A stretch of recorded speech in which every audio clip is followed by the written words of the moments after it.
Friends, स्वागत है आपका शिक्षा स्टडी IQ 2.0 में। आज मैं आपके लिए लाई हूँ 23 जून 2020 का important current affair. If you like this video please like, subscribe and share and press the bell icon for the more update videos. आज हम 23 जून 2020 का इंपॉर्टेंट करेंट अफेयर डिस्कस करने वाले हैं, जिसमें आपके all competitive exams like UPSC, MPPSC, SSC, banking, railway, Vyapam and all state level competitive exams के current affair की पूरी तैयारी कराई जाएगी। तो गाइस, 23 जून 2020 का इंपॉर्टेंट करंट अफेयर।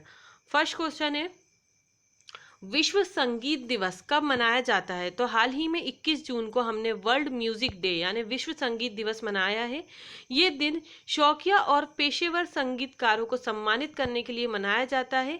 इसका उद्देश्य सभी को मुफ्त संगीत प्रदान करना है और शौकिया संगीतकारों को दुनिया में अपना काम दिखाने के लिए प्रोत्साहित करना है। साथ ही 1982 में पेरिस में ग्रीष्मकालीन संक्रांति यानी समर सोलिस्टिस के दिन फ्रांस के संस्कृति मंत्री जैक द्वारा इसको शुरू किया गया था, विश्व संगीत दिवस को। तो याद रखिएगा। सेकंड क्वेश्चन है, जिम्बाब्वे में भारत का अगला राजदूत किसे नियुक्त किया गया है? तो हाल ही में जिम्बाब्वे में भारत का अगला राजदूत विजय खंडूजा को जिम्बाब्वे का नया राजदूत घोषित किया गया है। वर्तमान में ये विदेश मंत्रालय में निदेशक के रूप में कार्यरत थे और इन्होंने जिनका स्थान लिया है वे थे आर मस्कुई। तो इनका स्थान इन्होंने ले लिया है जिम्बाब्वे के अगले राजदूत बनने के तौर पे। बात करते हैं, जिम्बाब्वे की मुद्रा है संयुक्त राज्य अमेरिकी डॉलर। जिम्बाब्वे की राजधानी है हरारे और जिम्बाब्वे के राष्ट्रपति है इमरसन मैनंगा। तो याद रखिएगा, यहाँ पे मैंने जिम्बाब्वे के आपके सारे फैक्ट क्लियर करा दिए हैं। थर्ड क्वेश्चन है गाइस, हाल ही में विश्व बैंक ने किस देश को अमेरिकी डॉलर राशि की मंजूरी की है? तो हाल ही में विश्व बैंक ने कोविड-19 महामारी के मद्देनजर बांग्लादेश में रोजगार सृजन करने और आर्थिक सुधार को बढ़ावा देने के लिए 3 परियोजना स्टार्ट की हैं, जिनके लिए वे 1.05 बिलियन अमेरिकी डॉलर की राशि बांग्लादेश को दे रहा है। विश्व बैंक ने ये पहल स्टार्ट की है। निजी निवेश और डिजिटल उद्यमिता यानी पहली योजना है प्राइड। पहली परियोजना का नाम है प्राइड। निजी निवेश और डिजिटल उद्यमिता में 500 मिलियन अमेरिकी डॉलर मूल्य की परियोजना है। इससे पहले डिजिटल उद्यमशीलता केंद्र जनता सॉफ्टवेयर प्रौद्योगिकी पार्क के निर्माण का भी नेतृत्व किया जाएगा। सेकंड है डिजिटल गवर्नमेंट और इकोनॉमिक को प्रोत्साहित करना यानी EDGE। तो ये 295 मिलियन अमेरिकी डॉलर की परियोजना है, जिससे 1 लाख रोजगार पैदा होंगे और साथ ही 1 लाख युवाओं को डिजिटल तकनीकों में प्रशिक्षित भी किया जाएगा। ये इसका लक्ष्य है। थर्ड है second programmatic jobs development policy credit. ये 250 बिलियन अमेरिकी डॉलर मूल्य की परियोजना है और इसको भी बांग्लादेश के लिए 3 परियोजनाओं में सम्मिलित किया गया है। बात करते हैं, बांग्लादेश की प्रधानमंत्री हैं शेख हसीना। बांग्लादेश की राजधानी है ढाका, मुद्रा है टका और विश्व बैंक के अध्यक्ष की बात करें जिनकी तरफ से ये घोषणा की गई, तो याद रखिएगा डेविड मालपास विश्व बैंक के अध्यक्ष है। तो यहाँ पर मैंने आपके सारे इंपॉर्टेंट फैक्ट क्लियर करा दिए हैं बांग्लादेश और विश्व बैंक से रिलेटेड। फोर्थ क्वेश्चन है, डिक्रोमेंसिंग ट्रांसपोर्ट इन इंडिया परियोजना का शुभारंभ कौन करेगा? तो हाल ही में नीति आयोग भारत में अंतर्राष्ट्रीय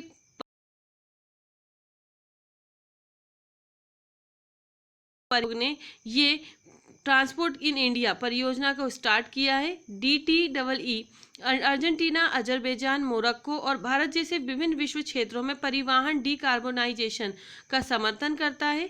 ये एक टेलर निर्मित परिवहन उत्सर्जन मूल्यांकन ढांचा तैयार करेगा और सरकार को वर्तमान में CO2 उत्सर्जन के साथ साथ भविष्य के परिवहन के लिए मदद करेगा।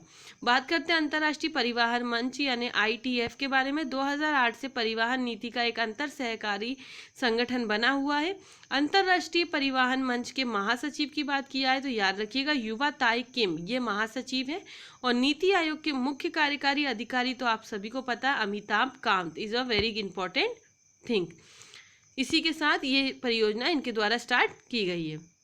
फिफ्थ क्वेश्चन है, विश्व हाइड्रोग्राफी दिवस कब मनाया जाता है? तो हाल ही में 21 जून को 21 जून को विश्व हाइड्रोग्राफी दिवस के रूप में मनाया गया है। इस दिन को इंटरनेशनल हाइड्रोग्राफिक ऑर्गेनाइजेशन यानी IHO द्वारा हाइड्रोग्राफर्स के काम और हाइड्रोग्राफी के महत्व को प्रचारित करने के लिए ये दिवस मनाया जाता है। इस बार की इसकी थीम रही है 2020 की हाइड्रोग्राफी इन ब्लैलिंग एंटरप्रेन्योर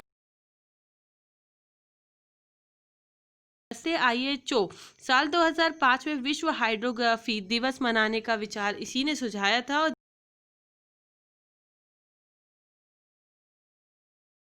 संगठन यानी IHO अंतर्राष्ट्रीय हाइड्रोग्राफिक ब्यूरो की बात करी जाए तो ये 1921 में स्थापित हुआ था।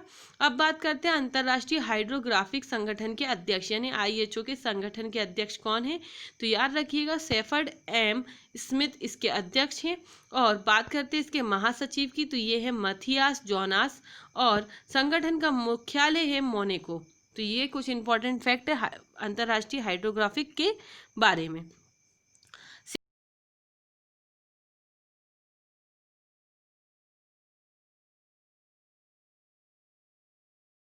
विचार शिखर सम्मेलन 2020 का आयोजन करेगा। इस शिखर सम्मेलन 21 जुलाई 2020 से 22 जुलाई 2020 तक 2 दिनों के लिए आयोजित किया जाएगा, जिसमें 45वीं वार्षिक बैठक को चिन्हित करेगा। बैठक का भारत विचार शिखर सम्मेलन कोविड-19 दुनिया में भू राजनीति पर रखा जाएगा और वार्षिक बैठक में डिजिटलीकरण, आपूर्ति श्रृंखलाओं और प्रौद्योगिकी रुझानों को बदलने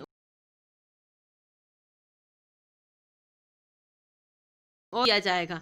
तो ये भारत विचार शिखर सम्मेलन 2020 का आयोजन किया जाएगा। 7वां क्वेश्चन है, किस IIT संस्थान ने मध्य हिमालयी क्षेत्र में जड़ी बूटियों हेतु जल सेक तकनीक विकसित की है?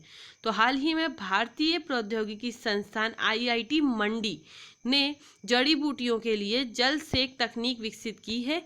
इस तकनीक को मध्य हिमालयी क्षेत्र में रहने वाले सीमांत किसानों की आय के एक स्थायी साधन के रूप में विकसित किया गया है।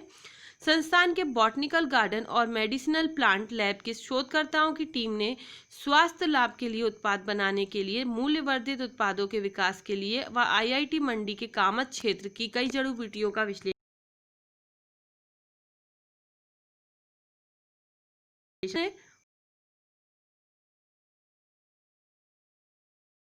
चैंपियनशिप 2020 किसने जीता? तो हाल ही में अजरबैजान के शाखरियार मामेदेरोव ने ये शारजहां ऑनलाइन शतरंज चैंपियनशिप 2020 वर्ल्ड स्टार्स ने जीत ली है। Sharjah cultural and chess club ने 10 मिनट प्लस 3 सेकंड के समय के नियंत्रण के साथ डबल राउंड रॉबिन इवेंट का आयोजन किया था और इसी टूर्नामेंट में 12 जून से 13 जून 2020 तक इंटरनेट शतरंज क्लब यानी ICC ने ऑनलाइन प्लेटफॉर्म पर हुआ और इसकी पुरस्कार राशि जिसने ये जीता है उन्हें ये पुरस्कार आएंगे। तो ये वर्ल्ड स्टार्स हाल ही में 2020 हुआ है। 9वां क्वेश्चन है, विद्याबेन शाह का निधन ये कौन थी? तो याद रखिएगा पद्मश्री पुरस्कार से सम्मानित और सामाजिक कार्यकर्ता विद्याबेन शाह थी, क्योंकि उन्होंने 1940 में राजकोट में पहला बाल भवन बनाया था। उन्होंने 1970 के दशक में शहर के निवासियों के बीच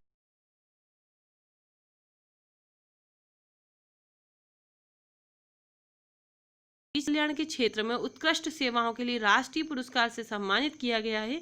इसके बाद 1992 में पद्मश्री पुरस्कार से इन्हें सम्मानित किया गया है। तो इनका हाल ही में विद्याबेन शाह का निधन हो गया है। ये पद्मश्री और सामाजिक कार्यकर्ता थी। 10वां क्वेश्चन है, राजेंद्र गोयल का निधन ये कौन थे? तो राजेंद्र गोयल का हाल ही में निधन हो गया। ये पूर्व बाएं हाथ के स्पिनर राजेंद्र गोयल का निधन हो गया है। ये गोयल ने 157 प्रथम श्रेणी मैच खेले, जिसमें से अधिकांश हरियाणा के लिए और अपने भी लिए गए अपने नाम किया है, क्योंकि उन्होंने 637, 107 काफी एस वेंकटराघवन को पीछे छोड़ दिया था, जो इस सूची में दूसरे स्थान पर थे। उनका भी रिकॉर्ड इन्होंने तोड़ा था। गोयल ने 1957 से 58 सीजन के भीतर अपनी शुरुआत की और 44 साल की उम्र तक घरेलू क्रिकेट खेलते रहे। साथ ही 2017 में भारतीय क्रिकेट अवार्ड से भी सम्मानित किया है। तो ये बहुत ही इंपॉर्टेंट फैक्ट है कि लाइफ टाइम अचीवमेंट अवार्ड इन्हें 2017 में मिल चुका है।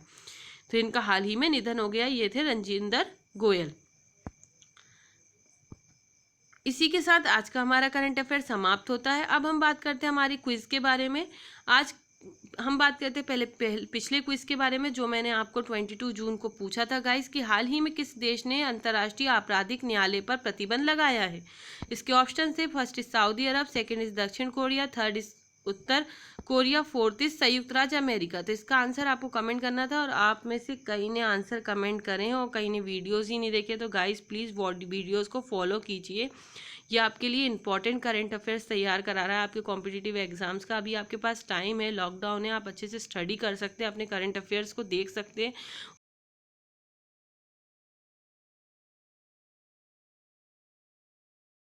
उस आंसर्स नहीं दिए हैं वह प्लीज़ वीडियो को पूरा देखिए, स्किप नहीं कीजिए और पूरा वीडियो अच्छे से देखिए और रेगुलर देखिए। अब हम बात करते हैं हमारे 23 जून यानी 23 जून के टुडे करंट के बारे में कि फुटबॉल में महिला एशियाई कप 2020 की मेजबानी का अधिकार किस देश को मिला है। जिसके ऑप्शन है, first is France, second is Bharat, third is Brazil, fourth is Sweden. तो इसका आंसर आपको कमेंट करना है। If you like this video guys please like, subscribe and share and press the bell icon for the more update video and share this video with your friends. It is important current affairs channel for your competitive and government job service examination. So please इसे like, subscribe, share कीजिए। इस तरीके से तैयारी करते रहिए। Have a